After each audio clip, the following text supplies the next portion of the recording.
Satisfy হয় না, তাহলে অরিজিন আছে এখানে, তাহলে এর কি অরিজিন থেকে দূরে যাবে, ডিরেকশনটা অরিজিনের দিকে যাবে না, অ্যাওয়ে ফ্রম অরিজিন হয়ে যাবে। নেক্সট এটা কি হচ্ছে, এটাও তাই, এও অ্যাওয়ে ফ্রম অরিজিন।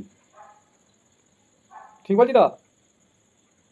তাহলে দেখো এই জায়গা করে এই জায়গাটা খেয়াল করো, কমন পোর্শনটা এটা কমন পোর্শন হচ্ছে তো দুটো লাইনের, এই লাইনটা তো এইভাবে বেরিয়ে গেছে আর এই লাইনটা এইভাবে বেরিয়ে গেছে, তার মানে এই জায়গা করে এই অংশগুলো হচ্ছে এর কমন পোর্শন। এবার কন্ডিশন আছে ম্যাক্সিমাইজ কন্ডিশন হলে ডটের লাইন যদি আমি ধরে নিই একটা, তাহলে আজ এখানে ডটের লাইন 6 হবে তো নাকি, এলসিএম নিলে 6, তাহলে 6 লাইনটা, তাহলে ম্যাক্সিমাম কন্ডিশনের জন্য কি এটা অরিজিন থেকে তো আমরা দূরে যাবো। সাপোজ এখানে 6 আছে, সাপোজ দাঁড়াও, তাহলে x2 যদি আমি 0 নিই আর ওই x1 এর মান যদি কত নিই 2 নিই, তাহলে 6 হচ্ছে। তাহলে সাপোজ আমি বলছি যে এরকম একটা লাইন আমি ডটের লাইন নিলাম, তাহলে যদি এটাকে আমাদের কোন দিকে মানে মুভ করাতে হবে, লাইনটাকে ডটের লাইনটাকে এইদিকে মুভ করাতে হবে তো, যেহেতু ম্যাক্সিমাম কন্ডিশন আছে। এইদিকে যদি মুভ করায় লাইনটাকে এইদিকে, তাহলে এখানে যে মুভ করাতে একটা কি হয়ে যাবে, সলিউশনটা বাউন্ডেড থাকবে, তো ইনফাইনাইট চলবে এদিকে। ঠিক বলছি? ব্যাপারটা বোঝার চেষ্টা করো যে এরকম আমি কার্ভটা এঁকেছি, যেটা এই যে ঘটনাটা ঘটছে এরকম আর একটা হচ্ছে এরকম, তাহলে আমার সলিউশনের জায়গা হচ্ছে এই জায়গাগুলো, কিন্তু এর কি লিমিট আছে, তো ইনফাইনাইট চলছে, ইনফিনিটি যাচ্ছে না। এখানে লাইনটা ডটের লাইনটা এইভাবে যদি আমি মুভ করাতে এদিকে যাই, তাহলে কোনো ফাইনাইট একটা ফিক্সড পয়েন্ট পাবো? কারণ আমাকে তো যখন ডটের লাইন ম্যাক্সিমামের ক্ষেত্রে মানে সর্বশেষ পয়েন্টটা নিতে হবে, তো সর্বশেষ পয়েন্ট এখানে শেষ আছে, এটা চলতেই থাকছে।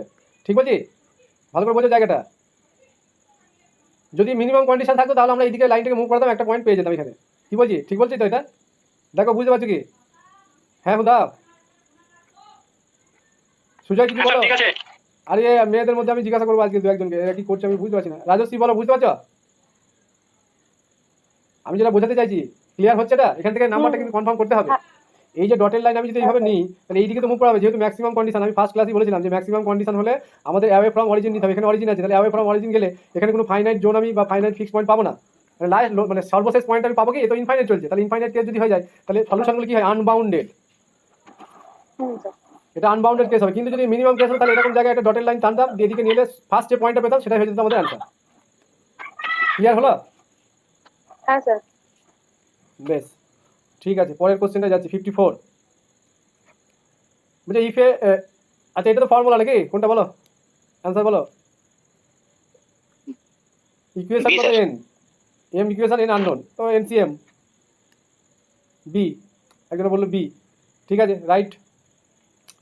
আচ্ছা এখানে আর কোনো কোশ্চেনে কনফিউশন ছিল কি? আমি স্যার 51টা বলেছেন, 51টা।